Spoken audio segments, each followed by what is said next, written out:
So here we got the 5.3 iron block aluminum head LS motor. So we're doing the valve springs today. So here, this side's done, and we're going to be doing this side on this video. So here's the comparison. We have the old spring on the right and the new one on the left. So you can see it's quite taller and it's way thicker. There you can see how thick these actually are between the differences. I mean, they got at least an 1/8 inch of height difference between the springs. And the thickness is really going to make the difference.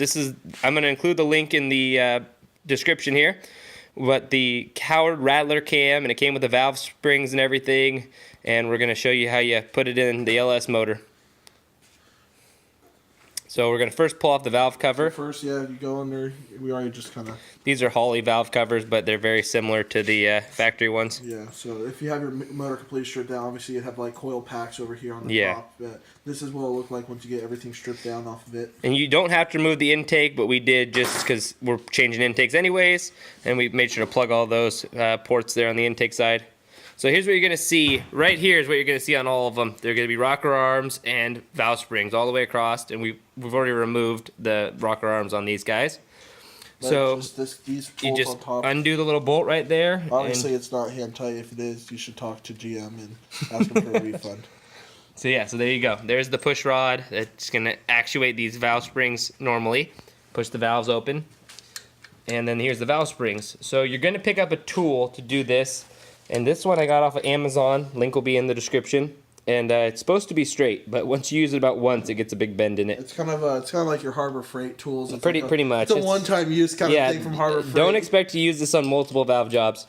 So you're going to remove the rocker arm bolt on the one you're doing. So why don't you remove that one? Okay. Yeah. Okay, you're going to just literally set this in there and start it. It's got an Allen head to start the stud, or this one, as I said, since it's really a one-time use, the nut is kind of welded to the stud there, so I just kind of use it as a big bolt. So you're going to put that on there, and then this one is a 1/2 inch socket you put on there, and you're going to see as you pull this down, spring is going to compress, and the valve gets a little sticky here, so you're gonna have to take like a screwdriver or a socket maybe, and kind of just tap it a little bit.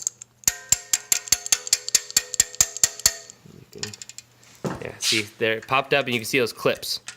So now you get it all the way down. That's all the way down. Okay. And then you're gonna take either a screwdriver or a pair of pliers or vice grips.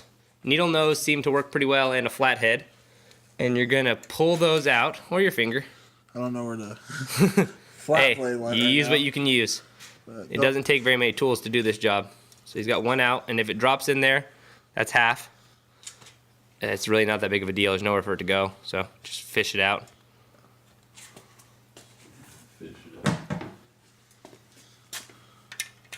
There you go. A lot of people use a magnetic pickup too. You can just use one of those and drag it across, and they'll pop right out. They're tapered down into the spring. So now that that's off, he can undo the tool there. I'll do that after. Show that after. Okay. Make sure that doesn't drop. All right, and also, guys, as you can see on this side, when we did the valve springs, we actually pulled the manifold off, which makes it a lot easier because normally what people like to do is take out the spark plug and then hook up an air compressor to it and actually pressurize so the valves don't drop itself. But we found it easier just to pull the manifold off, and you can reach in there with like a pair of needle nose pliers and hold the valve up while you crank over the motor until you crank over the harmonic balancer until the piston reaches top dead center, and so you won't drop the valve. Okay, so I don't know if you guys can see in there, but on your exhaust port side, you'll be able to look in there, and you can kind of see it, the valve back there, but you can grab a hold of that with needle nose pliers while someone cranks over the harmonic balancer if you're not going to use the air compressor way, or if you're not going to pull the heads off completely. Good. Yeah. All right, so this one, if it's a factory manifold, or at least has a factory bolt, it's a 10 mil. So you're going to open all these up. They're very tight. Use a way bigger wrench than I'm using. You're going to take all these off, and then as he showed a second ago, it's going to open that up, and you're going to be able to see into where the valve actually comes down in the head on the exhaust side.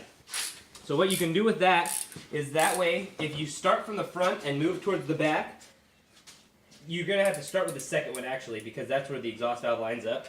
But you go there, and then you can do by each piston, get the piston all the way up so that you can't drop the valve down into the cylinder.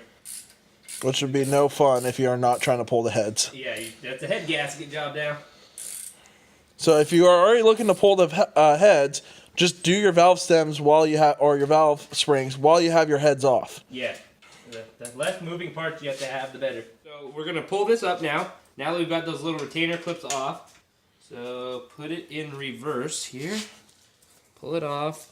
And like you see, it kind of got that bend, but that's just natural because the valve is lower than this edge. So pull this off, and we've already made sure that it's not going to drop in by getting the balancer twisted.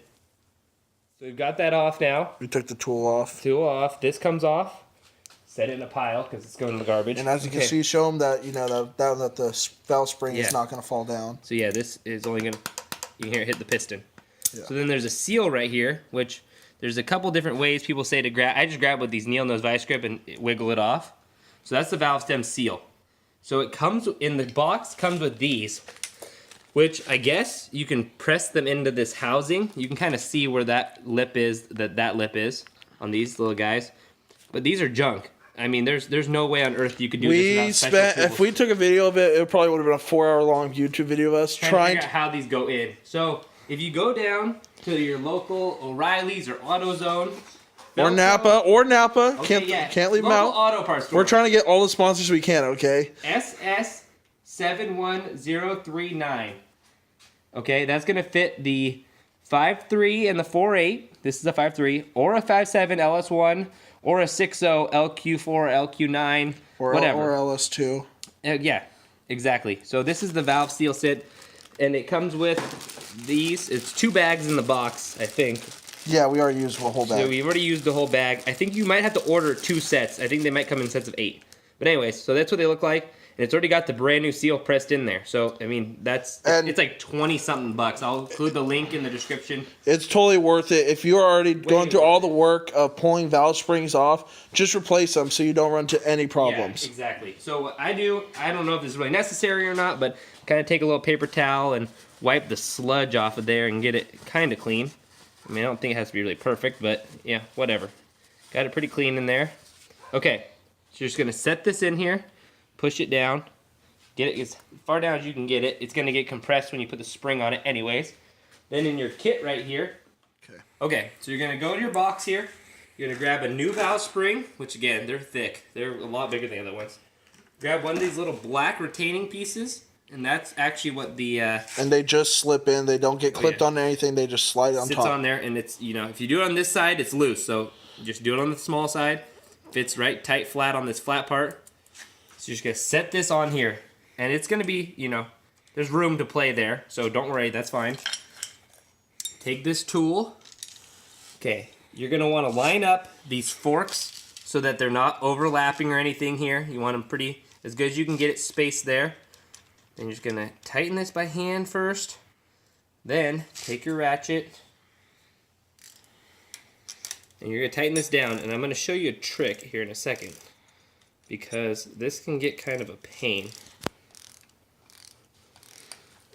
And when we show you this trick, we right now say be very cautious when you do this trick.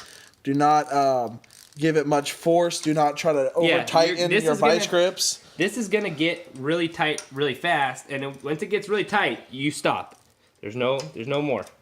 So, because what happens is this valve actually drops to the piston because of gravity.